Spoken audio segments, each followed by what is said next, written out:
In our world, the record of human history has been filled with many epic stories. From the most remote periods, one need only examine the relics and monuments left over from wondrous ancient civilizations, such as Egypt, India, or the Americas, to begin to grasp the scope of human experience on this planet. The task of unraveling the fabric of this time span has been a difficult mission, and time itself has proven to be no friend of the ages.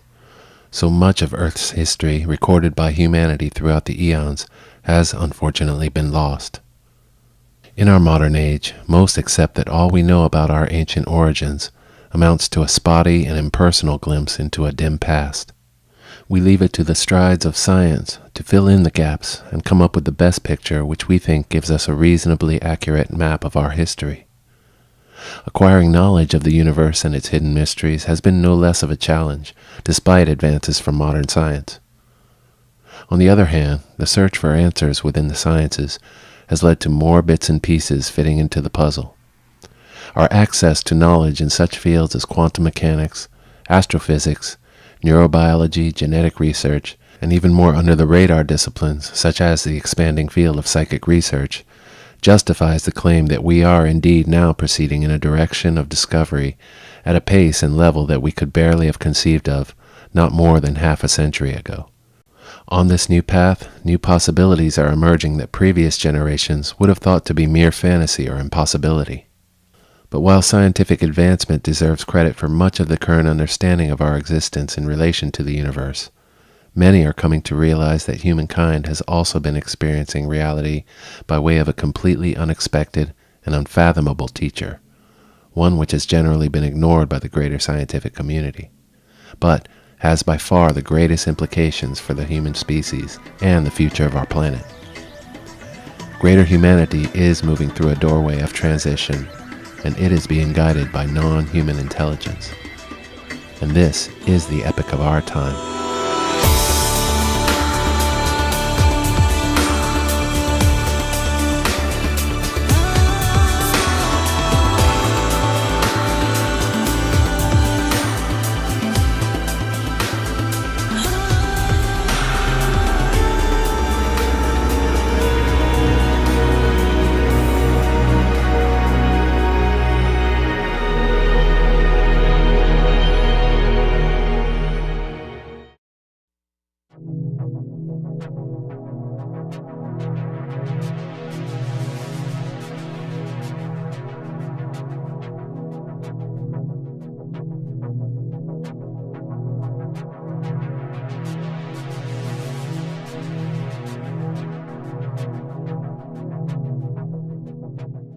For decades, our place in the cosmos and the possibility of extraterrestrial life has been a growing field of popular speculation and curiosity. Now, nearly 20 years into the millennium, we can see a noticeable expansion in this area of inquiry. Whereas prior generations were asking the question, are we alone in the universe? With more research being conducted and more witnesses and information being put forth, and even recent activity by prominent governments in the direction of disclosure, reasonable minds agree that logic dictates we cannot be alone in the universe. And yet, the question from the engaging mind, like the one famously posed by the Italian physicist Enrico Fermi, also known as the Fermi paradox, is why aren't these human ET contact experiences commonplace? Where are all the aliens? However, the data verifies that UFO sightings have been on the rise in recent years, with attitudes ranging from enthusiastic anticipation to alarm and foreboding.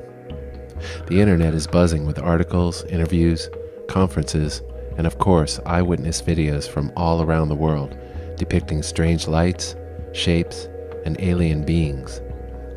Needless to say, this has been pumping up the level of interest with more voices of concerned citizens, dubbed the disclosure movement, amplifying the call for truth about the apparent widespread extraterrestrial phenomena. The numbers cannot be dismissed anymore. The notion that it is all simply a matter of misidentification, mass hallucination, or the product of tech-savvy hoaxers has steadily receded over time, and if one assumes that actual ET craft experiences are in fact on the rise, this wave of excitement will likely not be quelled by naysayers for much longer. Once we're able to exhaust all of the alternative, quote-unquote, rational explanations for the so-called UFO question, leaving us with the only option of declaring the resounding truth about the existence of advanced, non-human intelligent species, then we can reasonably expect that in the not-too-distant future, the majority of humanity will, once and for all, come into full and common awareness of their obvious presence in our midst.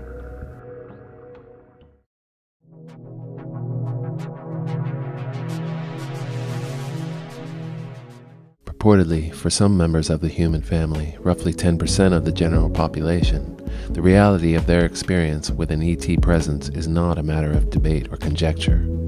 The Dr. Edgar Mitchell Foundation for Research into Extraterrestrial and Extraordinary Experiences, through an extensive volunteer survey with responses from over 3,000 participants, has documented the detailed accounts of individuals who've described such experiences.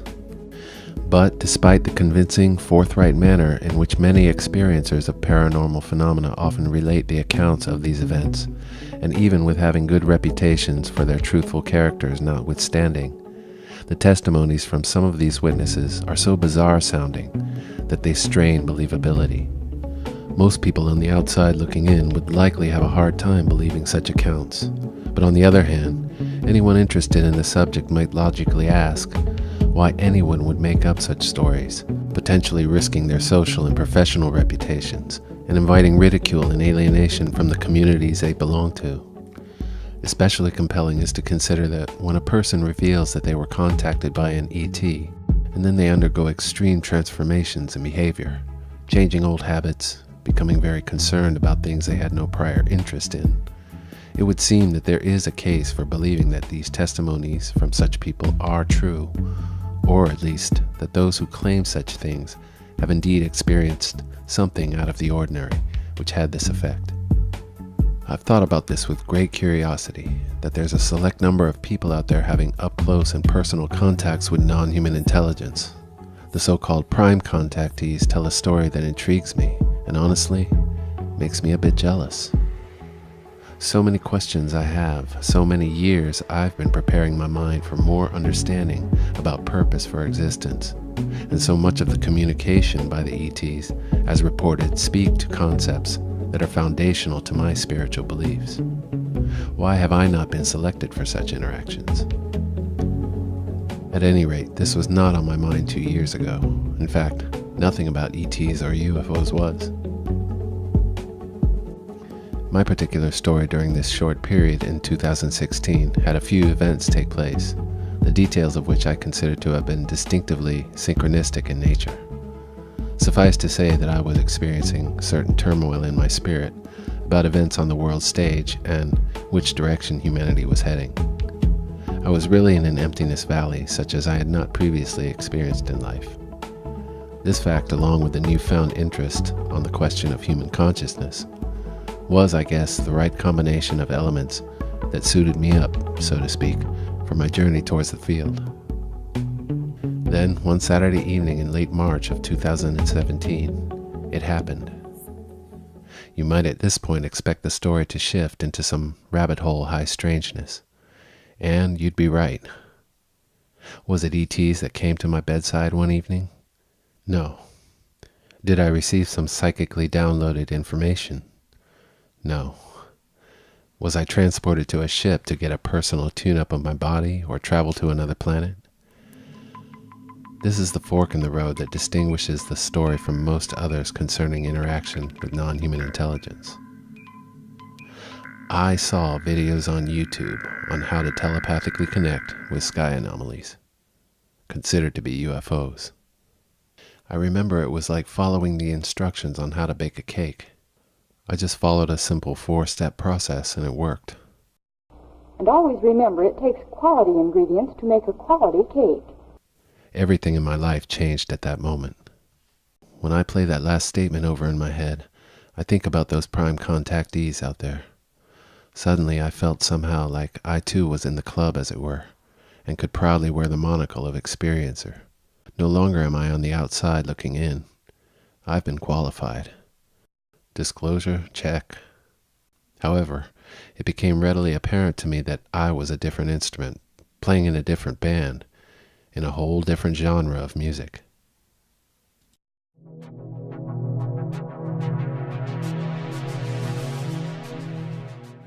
Once I started having my experiences and began exploring the many testimonies out there, I immediately noticed that there were basically two categories of telepathic communication or psychism with non-human intelligence, which were part of a larger equation, and they each maybe had distinct implications in terms of who, what, when, where, why, and how things were happening. On the one hand, you had people like me, who got the spark and took the steps to make contact happen, with frequent events taking place both day and night, at times of my own choosing, and all as sightings of airborne objects. And moving forward, as I describe the daytime ones, you'll see these are not your typical flying saucer, nor am I claiming these to be any type of craft at all. On the other hand, again, there were reports of deep personal contacts spanning the gamut of intimate interaction with people who in many cases had no prior awareness or interest in UFOs, ETs, or the paranormal, but have experienced out-of-the-blue contact, and in many cases with multiple events being spread apart over whole lifetimes.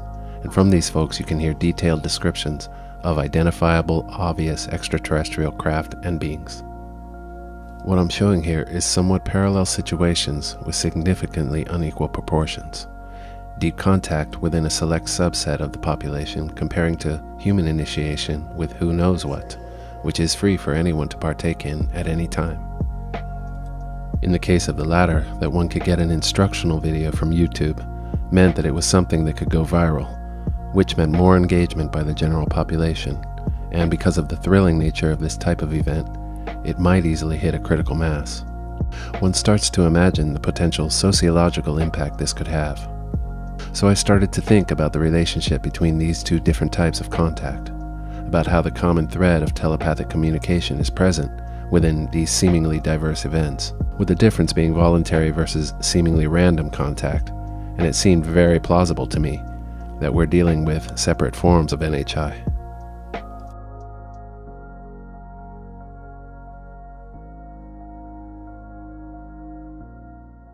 As my contacts progressed, another level of psychism was introduced into my experience. Their ability to pick up on our thoughts and appear when our thoughts are centered on them. I label these incidental initiations, that after a time once you've made contact, and in my case just a few days after, you'll notice that any thought pattern which brings them into one's consciousness field can trigger their appearance, and just by maintaining a healthy interest as I did, this intelligence makes it clear that they are able to access you without having to call them. I began to wonder just how deep into our precognition and senses they can reach.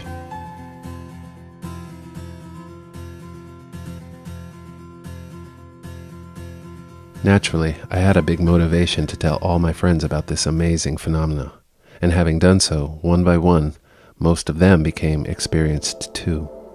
Though none of them, as far as I'm aware, carried it to the degree that I have in terms of occurrences and research.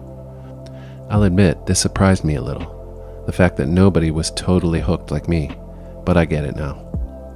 With all of life's schedules and challenges, who has time for this stuff? Then there's the details of one friend of mine who started to have incidental sightings which began a short time after I told him about what was going on with me. I felt that there was an obvious connection, yet the qualities of our experience were very different. Whereas I was getting a consistent type, night after night and day after day, he wasn't getting this, but something else. So apparently, what appears can be relative to one's own makeup variables, and that could be about genetics, psychology, or something else.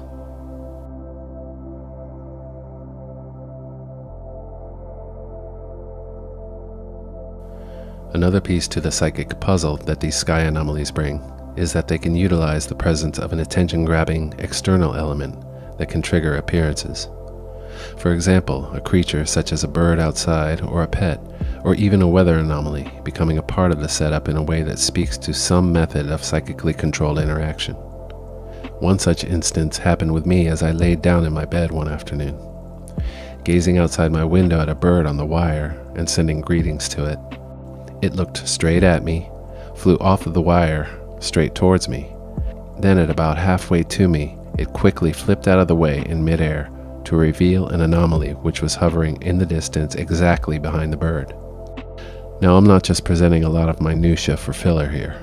These descriptions that I'm presenting, to me, they're all an example of the lessons of discovery that one can expect if you dive in as I have.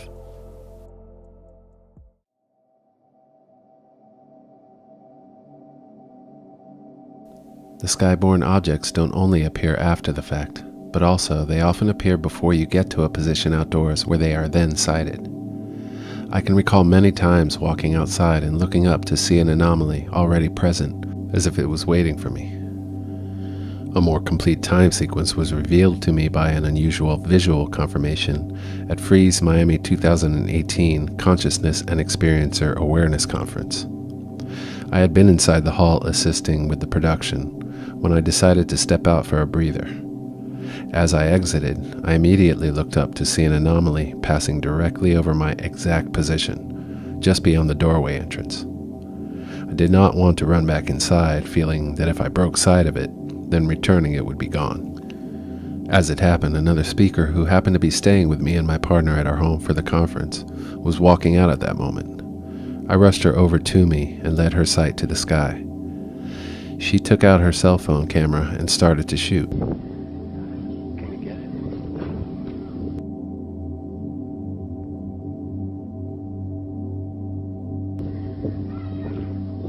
Try. Yeah. It was stationary and it was moving. Here we go. There's another one. As we were focused on the object, another form appeared in a position relative to where the first one had now moved to, just over the tree line ahead.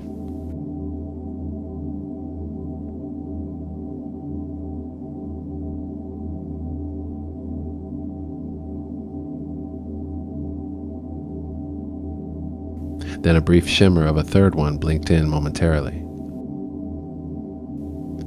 Moments later, it was over, and as we were discussing it, another man who I recognized as an attendee from the conference stepped up to us and assured us both that this was a balloon, that he had seen it over him from the other side of the building where he had been having a smoke.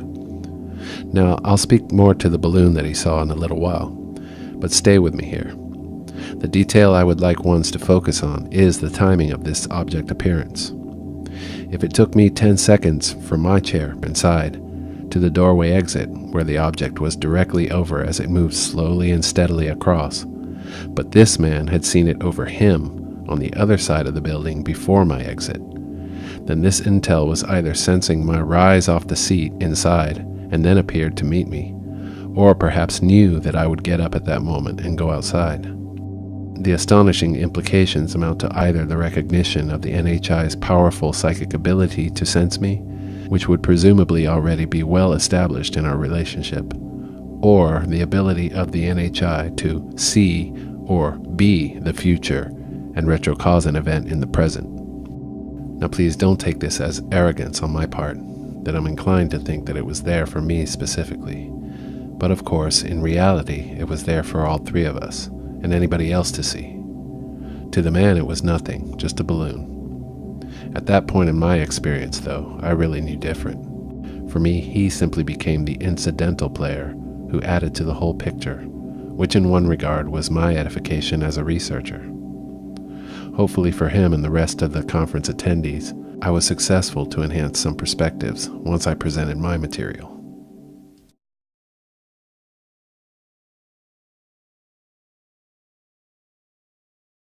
One of the most significant events of my experiences I saved for last in dealing with this section on psychism because of the personal nature of this interaction. This occurred just after last year's Miami conference. A day later, I got very sick with the flu, and I was still processing the whole event, particularly a description by Dr. Joseph Burks, who is one of the modern-day pioneers of human-initiated contact and a former cohort of Dr. Stephen Greer's. In a contact event experiment which he conducted in the early 90s, one event he documented involved him asking for and receiving affirmation flashes from what are referred to as nocturnal lights. For some reason, his presentation and entire persona was somehow impressing me, or leaving its mark on my memory. So, on a quote-unquote whim, I decided to go outside and try to communicate a request for healing. I had all of the typical symptoms: headache, scratchy throat, fever, and it was hitting hard. So why not try? Looking up in the night sky, I asked, "If you can heal me, please flash once." Boom. Well, needless to say, my heart started to pound. And so again, following the example of Dr. Burke's, I asked for a confirmation flash, just so I could be sure. And again, I got it. It was just that call and response that was so mind-blowing to me that I hadn't noticed till minutes later that my symptoms had disappeared. Now, it wasn't 100%, and mind you, the symptoms came back after about an hour. You could reasonably ask if it could have been merely psychosomatic. I'll concede the point that yes, it could have been, but also could have been dynamically psychosomatic, presuming some level of involvement from non-human intelligence. Now this really drove home for me that some of these interactions are much deeper than the generic idea of objects merely responding to attractive energy, that they were exhibiting benevolence, understanding our intelligence, and can positively affect our physiology.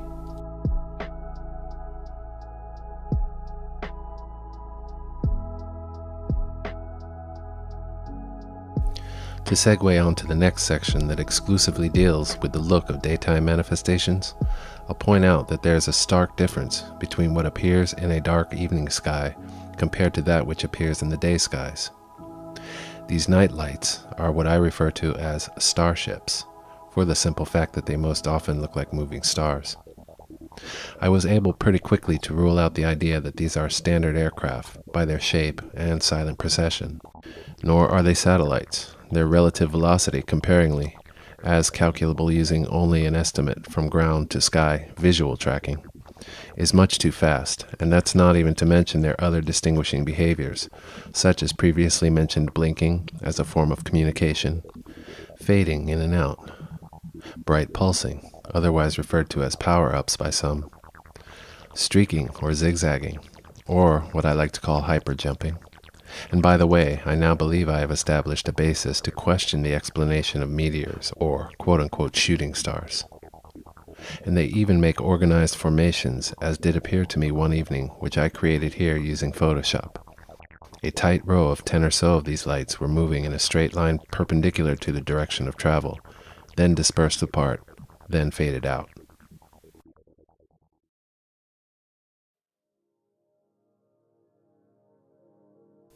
Now let's talk about a most enigmatic nature to these human-initiated telepathic contact events. It's what appears as familiar man-made objects, which hasn't got much attention in ufology at all. Now, what I'm showing here in this swatch of pics are some of the more spectacular forms.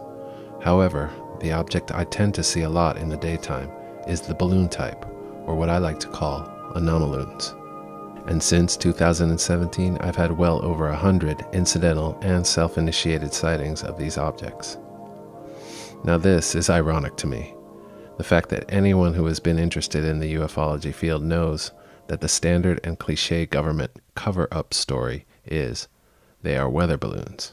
Just great. Now talking about this with even a speck of credibility just got a lot harder.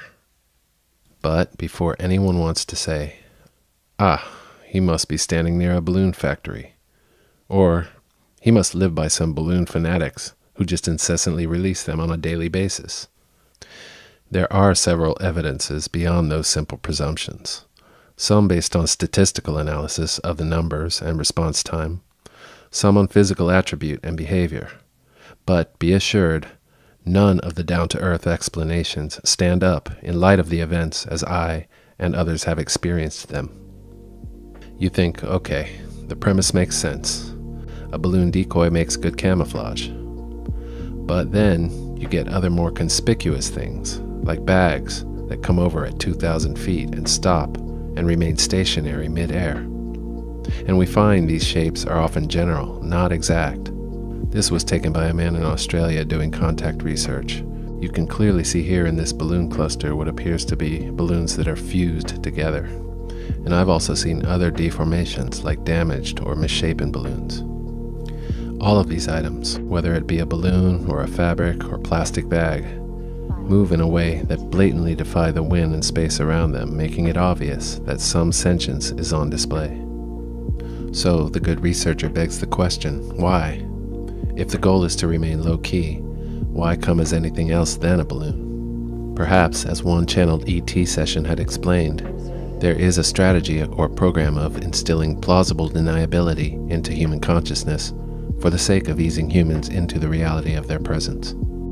I initially thought maybe these were some sky being or craft that can shapeshift into these objects. From this idea, I've heard a lot of people using the terms morph and mimic. One example I heard likens these to octopus that can change to blend with their surroundings to support the concept of organic mimicry. However, my opinion has changed over time. To me, there is simply not enough information to draw the conclusion that these are some kind of advanced, shape-shifting sky critter. It's not hard to understand why someone would reach that determination, with such examples of Earth creatures being the closest and only available reference to such a thing. To see the damaged or misshapen quality they often display could reasonably be interpreted as general mimicry, like the qualities one can observe from some Earth creatures, or the said intelligent or controlled movements they make, which one could easily imagine would be made by a living creature. Now remember what I said before about being a different instrument in a different band and genre as a metaphor that distinguishes the select prime contactee and the sky anomaly contact practitioner? This is the point where I would again mention that distinction that puts people like myself and other modern research pioneers of this activity in a position which requires more speculation about the source that produces such anomalies, simply because, at least in my case, the nature of these non-human intelligent to human contacts thus far have not included direct communication. Not having access to the mind of this intel, one may very well be tempted on the surface to also conclude that someone or something is seriously messing with us, like an ET trickster out there having some laughs at our expense, or a playful species of incredibly advanced beings. I do not believe that we humans have reached this level of technological ability, unless perhaps they represent some human mechanism from the future. It's not until you become dumbfounded like this that you look for crazy answers that dissolve the pathways of logic and reason. But who's to say that these answers are not right? Outlandish things may have outlandish natures. Moving on though, as I share more of my observations and what I think to be some very interesting clues, this will hopefully bring us a little closer to some solid ground answers.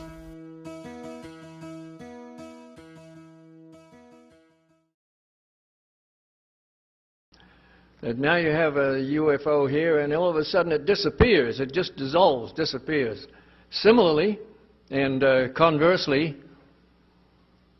there are numerous accounts in those early books of sightings of objects that simply appear from out of nowhere.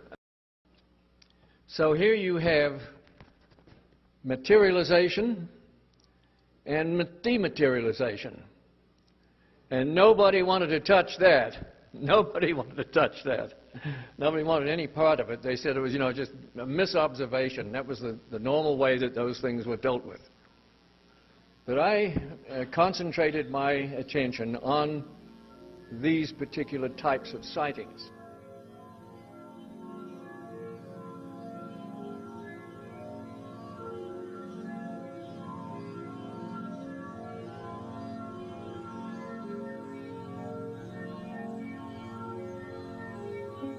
Finally, add to this most puzzling anomaloon and debris manifestation is their materialization. That is to say, the phenomena includes their ability to appear and disappear in the same manner which I've witnessed dramatically. Here I lay out three commonly referred to possibilities. Now Trekkies will recognize cloaking, the idea that they remain cloaked or masked in our presence to become uncloaked. Some would of course point to holographic technology, and I would take that to mean something that can alter aspects of the holographic framework of reality. Some think these objects to be coming through portals. Just notice here all of the layers covered thus far in relation to the basis of UFO sightings. They suggest the phenomena contains several elements that have also been identified and studied in Free's work relative to other paranormal modalities: telepathy, time-space manipulation, energetic healing, maybe holography or interdimensional travel. I believe there's a strong case to say that we are being shown pieces of a big puzzle, and that as our recognition increases, it does so to meet the next phase of our understanding about ourselves as a species.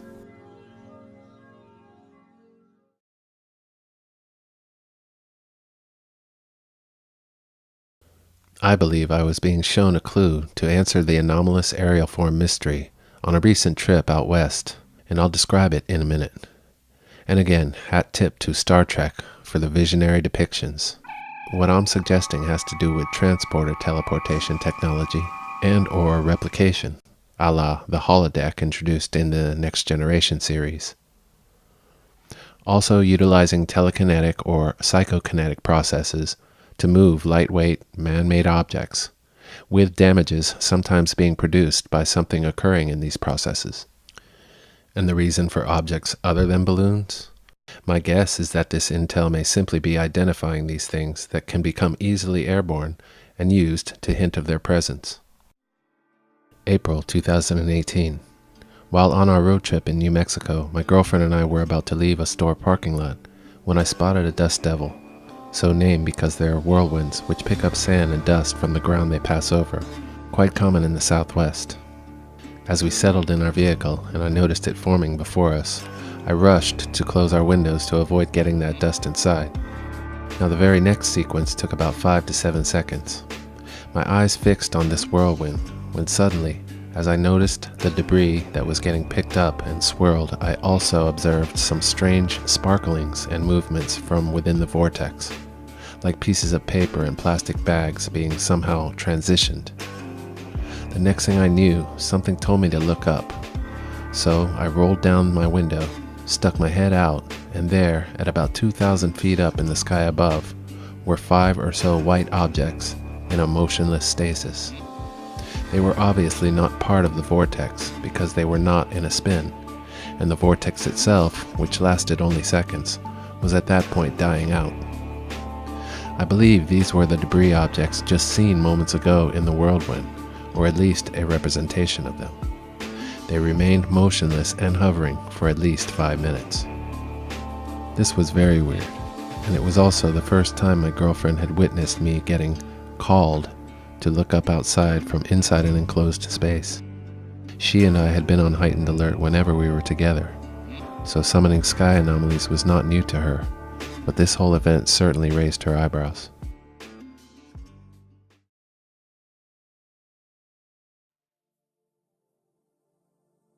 Now you might see my ideas about this story to be a stretch, but I'll just mention a couple more clues that really gave me something to think about in considering this, and one of them in particular I think supports the teleportation option to a T. Doing an internet search on weird balloons in history, I came across a few surprises. First, I found a 1956 French short film directed by Albert Lamouris entitled The Red Balloon.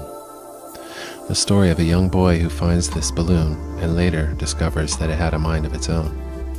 Another really fascinating and bizarre story too about strange encounters with balloons is from a blog post entitled Close Encounters of the Mylar Kind, which details the story of a guy who wakes up one morning to discover a balloon in his apartment, which says "You're special" on it. Once he rules out any person who could have brought this into his home, he describes an almost impossible track the balloon would have had to follow to get inside, takes note that it looked a bit deflated, and that its ribbon looked frayed, a common quality observed with anomaloons, and that it was hovering and also moving in an apparently intelligent way around his apartment.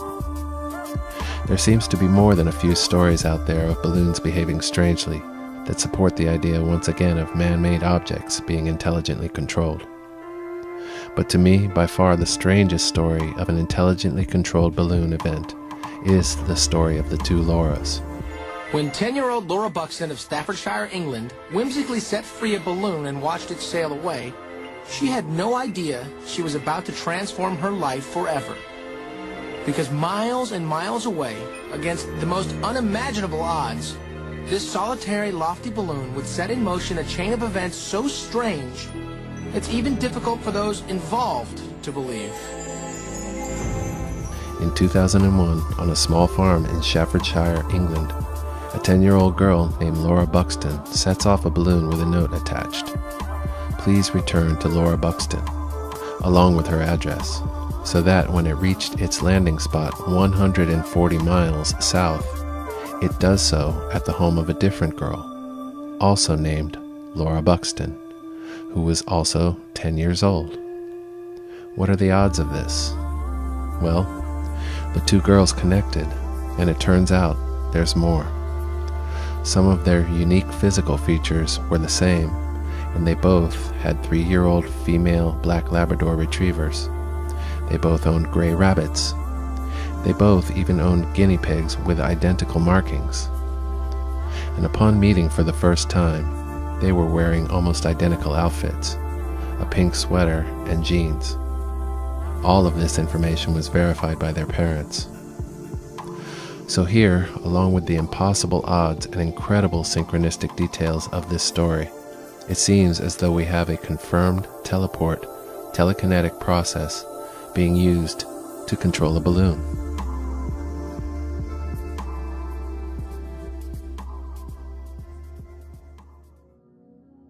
I believe finding these outside clues, along with our Dust Devil event in New Mexico, was the proof of a non-human intelligence that was guiding me to consider the commandeered teleportation and or holographically fabricated copy of these lightweight man-made items. However, with credit to the sky critter interpretation, this revelation in my mind wouldn't automatically, definitely exclude other types of sky anomalies, keeping in mind the possibility of several types of technologies which are available to a potential myriad of intelligent entities, which can be used to produce visual manifestations, like the proposed morphing creature theory. And remember the last section talking about nocturnal lights? What, if any, is the relationship between these two different-looking things? Is it possible that the nocturnal lights are producing the daytime appearances? Whatever hunch I may have, or however many similarities I can draw between the two, I can only hope that more information will be provided from the source. Anything else at this point is simply guesswork.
The deeper the rabbit hole is, the narrower the passageway, which is another way of saying that at some point, without additional info, we find that we lack the tools to go deeper into the complexity of this most extraordinary phenomenon.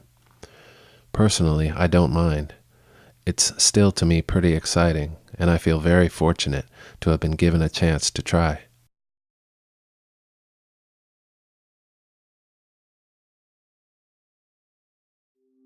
In closing, and without going too deep into a spiritualized or deeper meaning overview of all of this, my general feeling is that with human-initiated contact, there's the opportunity for people from all walks of life to hone in on their sensitivity, which we can then translate to sensitivity to our environment, to our sciences, to removing old patterns of thought, etc.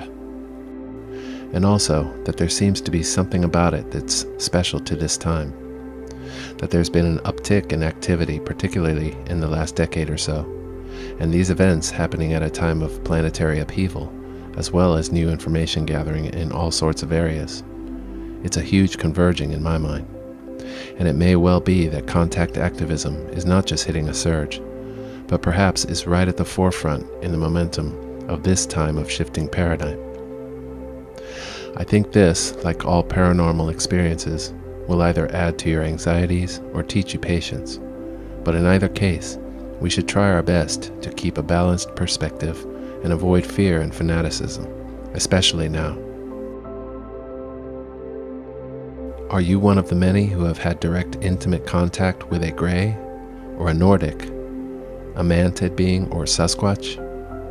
Overwhelmingly, the percentage of those who have had such interactions have described them as positive, life-changing events, like, for example, having received medical healings or great spiritual insights. Still, there's a much smaller number of experiencers who report unfavorable, even terrifying interactions with non-human intelligence, and humanity has very little recourse to address these issues. To all these individuals, I sympathize, and I hope that they can get to a place within themselves that is able to cope with any challenges they might have regarding their close encounters with non-human intelligence.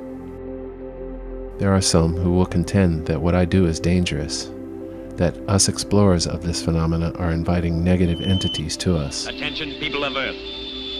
I am Ambassador Phantom from the planet Krangkor. At this moment, I am rapidly approaching your planet in the warship which you have just seen. Or that we are being lured and controlled by some nefarious dark military regime. Yet I believe many say these things out of ignorance and fear, without a basis besides their own or somebody else's belief or experience. Based on the mysterious nature of what we contact practitioners do, there is nothing that I can say to convince anyone of anything. But I can say that in my spiritual tradition, and from my understanding of the power of belief and intention, I feel that to practice this is to grow in loving heart-centeredness. As far as I can tell, nothing of my essence has been compromised. On the contrary, this contact activism that I am a part of has given me an added sense of purpose and healthy striving. It has brought profound impressions and opened up a basis of community and commonality with many like-spirited individuals who I am grateful now to be connected to. Still, many out there may hope for an ET salvation, a catalyzing occurrence which hits a magical reset button for Earth and its inhabitants. But I don't think it's wise to view our survival to be dependent on an ET intervention, nor a Space Force against them for that matter. We all see examples of our creative potential all the time, and in a broad range of specialties, humans exhibit profound complexity and beauty. So thinking about our place in the cosmos with this in mind is probably a good thing. Humanity's record contains both good and bad ideas made manifest, but while shunning the bad ones, I think it a mistake to not pay attention to the good ones. Too often we starve ourselves of inspiration and imagination, and in doing so, diminish our potential and our options. And without a robust vision, I think this disconnected consumeristic cycle we're in will likely persist with oncoming generations, even if we do manage to colonize other planets. Who wants an exoparadigm like that? I know I don't, and I can imagine some others who probably don't either. But I really believe that we are at the threshold of even more self-realization in leaps and bounds to come.